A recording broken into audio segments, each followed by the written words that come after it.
Hey everybody, it's Mrs. Harbin. We're doing video note 7.2, limiting excess reactants and percent yields.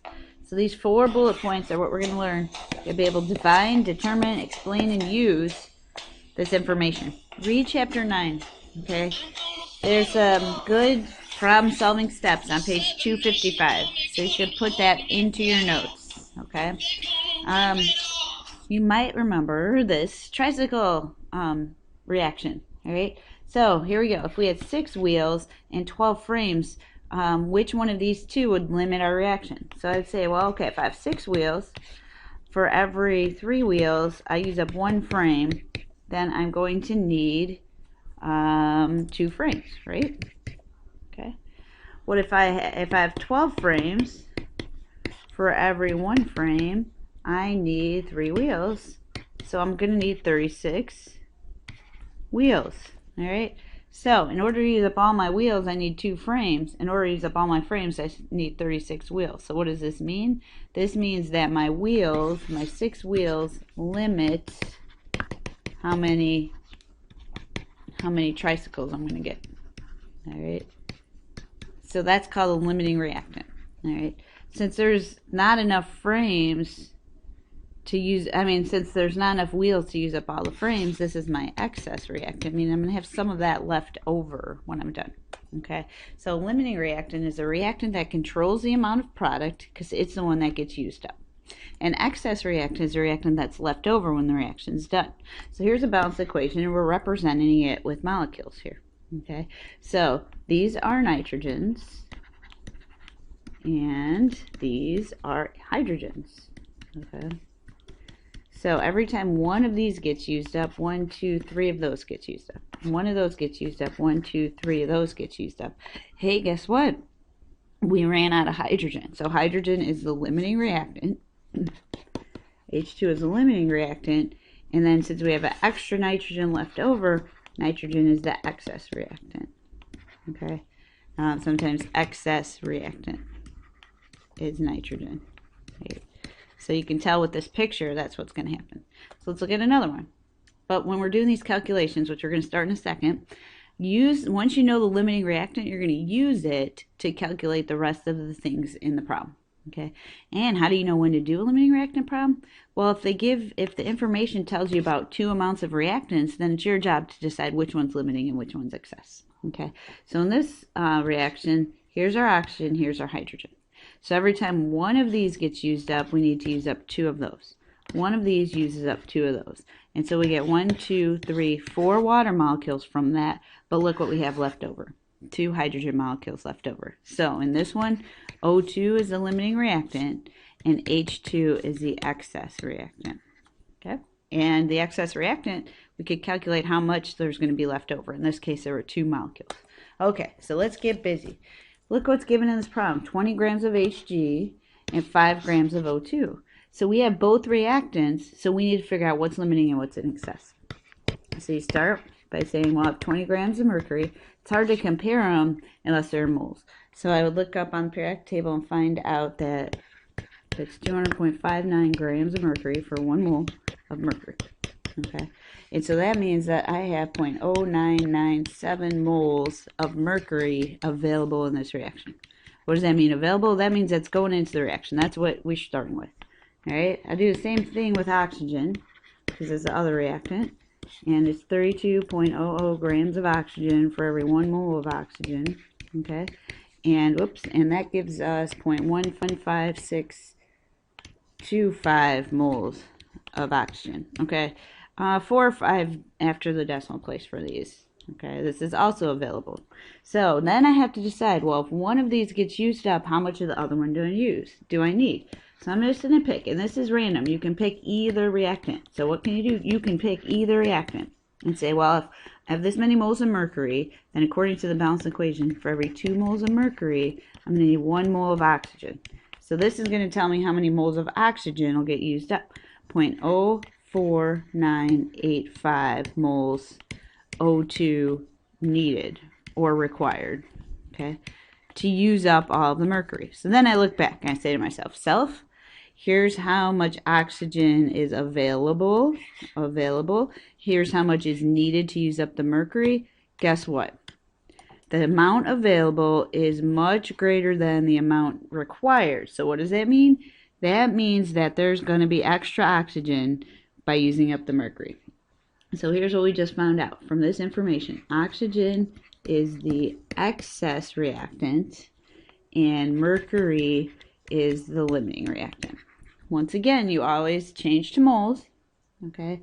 Then pick one of the two moles and change it to the other reactant and see if available compared to required, right? If there's more available than required, then that's your excess reactant. Okay, let's try again. Or let's find out a little bit more about what it means. What does excess mean? Excess is the leftover, so it's wasted. So in a chemical reaction, we don't want to have a lot of extra excess. Why do we want excess? Well, we really don't. But we want to know what it is so we don't waste money, not to waste it. We don't want to waste it. All right, so we want to know what it is. We want to know how much there is. Maybe we can recover that and use it again, okay? It's about the money. It's about the calculations. Sometimes we want to have extra of one reactant to make the other one react. Okay. So how do you find the excess? Well, you start with the limiting reactant, convert it into the excess reactant. That tells you how much you need. And then when you're done, you could subtract, and that's how much you have left over. Okay. So you can write this down. Hey, hippo, boxing hippo. And then we'll practice it. Okay. So 90 grams of iron 3 chloride react with 52 grams of HS. So this is a reactant.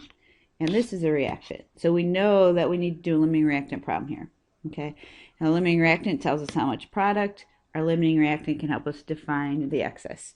So here we go again with take each reactant and change it to moles. So we go 90.0 grams FeCl3 times periodic table 162.20 grams FeCl3 for 1 mole of FeCl3.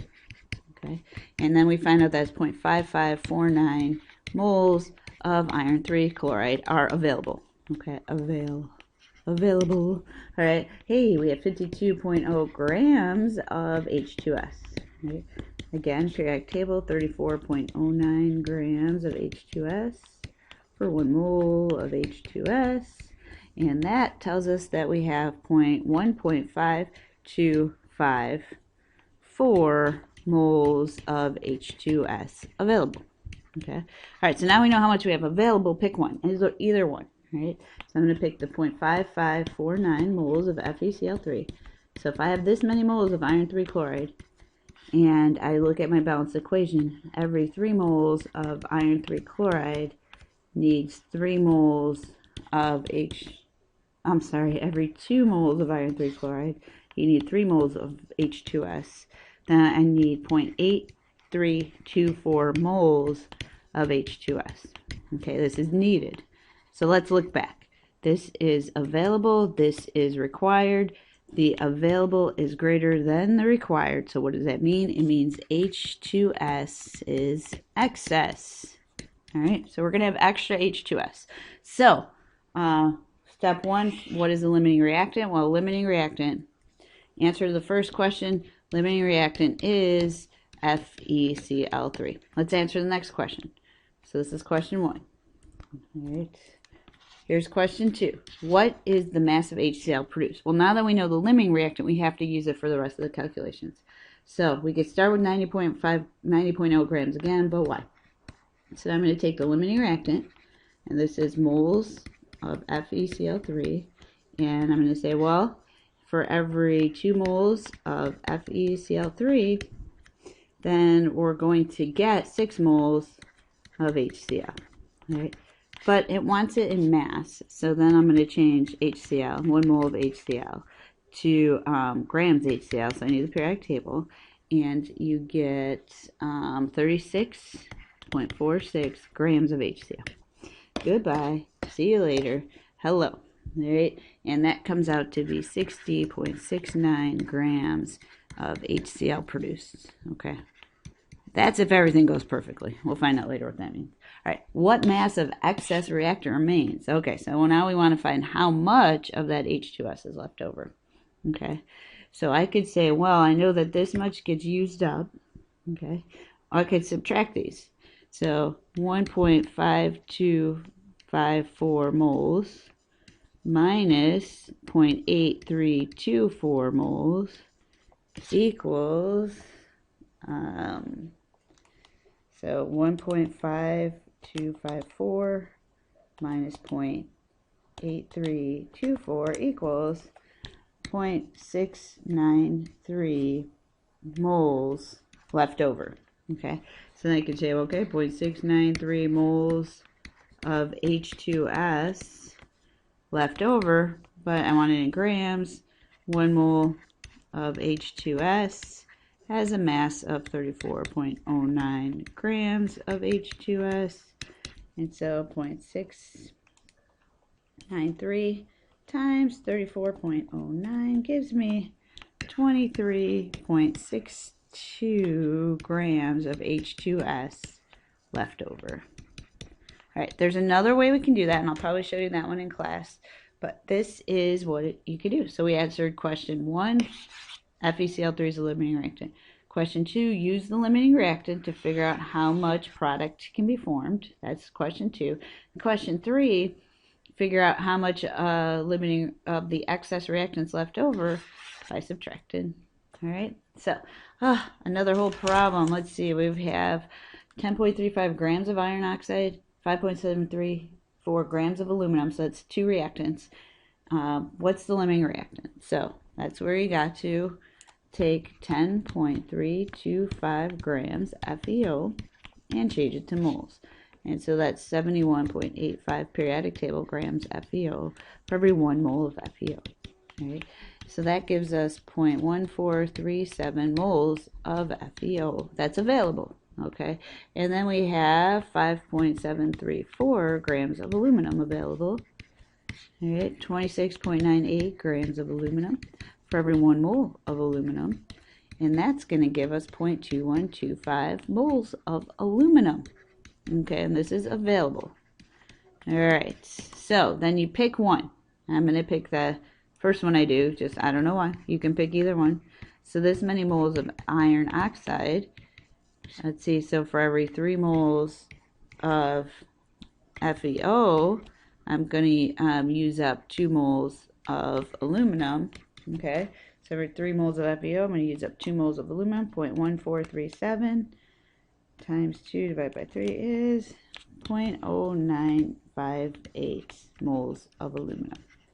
Okay, this is needed.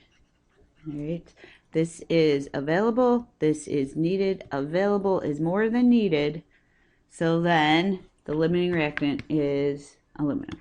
Aluminum is the limiting reactant. I'm sorry, I just totally lied to you. It won't happen again. Since I have more aluminum available than is needed to use up all the iron oxide is the limiting reactant.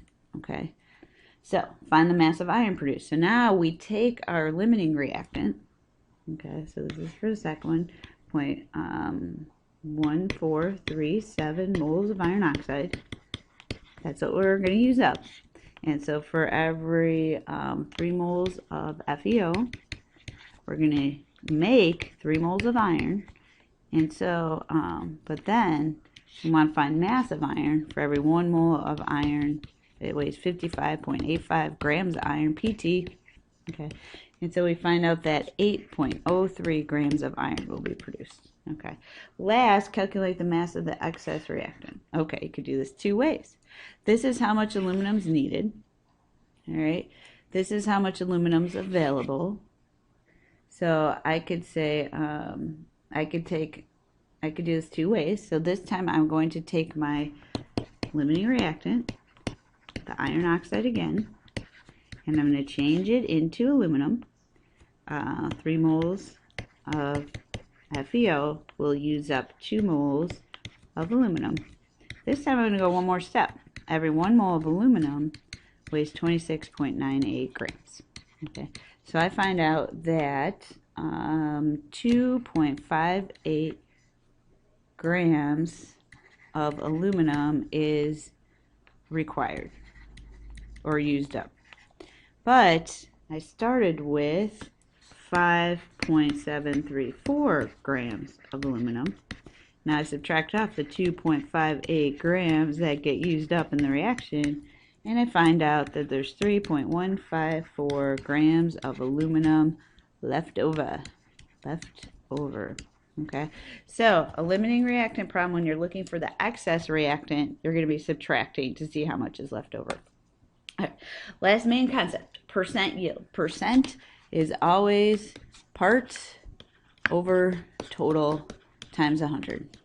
All right, so a percent yield. What is the part? What is the thing? It's what you got in the lab. The part is what you got in the lab, or the actual experimental value. Okay, total is what stoichiometry says you should get. Okay, sometimes that's called theoretical or expected. Okay, total, this bottom number comes from the limiting reactant. So we're going to rewrite this equation as, instead of just part over total, the part is the actual yield, the actual amount of product, and that comes from the experiment.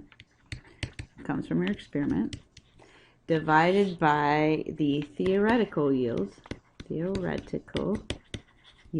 which is your expected or calculated, okay, from stoich.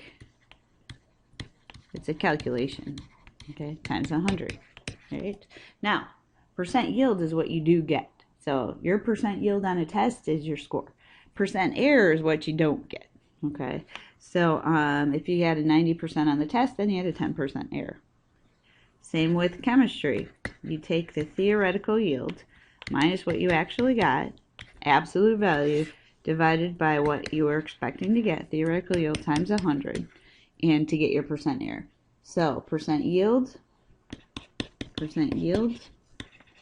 is actual over theoretical. Percent error is subtract those and divide by theoretical. This is, percent yield is what you got right, percent error is what you got wrong. Okay, so let's practice it. If you're given 550.0 grams of C7H8, in order to get a yield, you have to know about a product. Okay, so this is what we would expect to get: 92.15 grams of C7H8 for every 1 mole of C7H8. Then we want to turn it into product. We're going to turn it into the product that this tells us about. So then for every 1 mole of C7H8, you will get 1 mole of C7H7NO2. Okay, but we want to do a yield in grams usually. So 1 mole of C7H7NO2 has a mass of 137.15 grams of C7H7NO2. Hey, so that means that if everything goes well, we should get 818.58 grams of C7H7NO2. So this is theoretical, expected yield, expected, because we haven't done a lab, all right? We just calculated it based on what we put in, okay? So now to get a percent yield, we have to take actual, given in the problem, 305.1 grams of C7H7NO2 produced in the lab, divided by what we expected to get. All right, that was, everything worked perfectly. That's how much we should get, times 100. And we find out that this is a 37.27% yield. Okay, not that great of a yield, huh? Okay, so percent yield is part over total. Part is the actual, total is theoretical, comes from stoich. All right, last but not least, if you had 1.85 grams of aluminum reacting, and you find out that you get 5.12 grams of copper forming, what is the percent yield? Well, we need actual over theoretical. Well, the actual is the product in the information given. But theoretical has to come from stoich. So I'm going to take the 1.85 grams of aluminum that went into the reaction, use the periodic table to change that into moles, and then I'm going to change those moles, 2 moles of aluminum, into 3 moles of copper. Now, since our percent yield should be in grams, then I have to change 1 mole of copper into grams of copper using the periodic table. Okay, and I find out that this should produce 6.54 grams of copper. All right, so what does this mean? We still don't know percent yield. So percent yield, we are going to take what was made in the lab, 5.12 grams of copper, divided by what we should have gotten, 6.54 grams of copper, times 100, this yield is a 78.29% yield of copper. Okay. All right. So that was a lot of stuff. Okay. And we could start reviewing. Okay. So to review, our limiting reactant controls the amount of product that's made. It doesn't need to be moles, but it can be. Okay. Excess is left over. So we want our excess reactant to be the cheaper one. Okay. A limiting reactant is used to calculate the amount of product expected or in theory. And the limiting reactant can help us figure out how much excess is left over. Go through moles. Okay. Go through moles. Percent yield is part over total. And total comes from stoiching up the limiting reactant. Okay. So I know this is long. A lot of practice. We'll do it. Use the book to help you figure out how to do these problems as well. It's some extra support. Okay? Peace out. All right, make sure you read these objectives again. All right? Keep on keeping on from Chem.